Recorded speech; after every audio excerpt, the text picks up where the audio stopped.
Ini dia kafe di salah satu mall yang ada di Makassar, yang selalu ramai pengunjung. Jadi setiap saya lewat, tempat ini kok nggak pernah sepi. Saya penasaran ya, ada sejumlah menu spesial hasil pengembangan resep dengan kuliner lokal. Salah satunya nasi guyur. Ini terinspirasi palu basah khas Makassar. Ada minuman spesial yang dipadukan dengan makanan khas. Kali ini saya nyobain salah satu menu andalan mereka. Apa itu? Tongseng Boyolali. Jadi pakai daging sapi, dan ini harganya Rp58.000 teman-teman. Nah, ini dagingnya empuk banget, kuahnya gurih, kaya rasa, dan sedikit pedas ya teman-teman.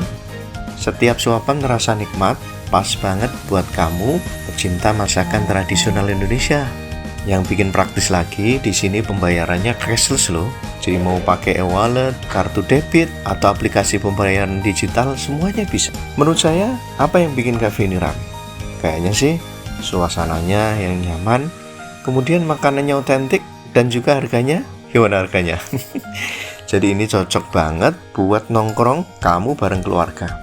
Buat kalian yang udah pernah kesini, coba ditulis apa coba yang bikin cafe ini ramai. Tulis di kolom komentar.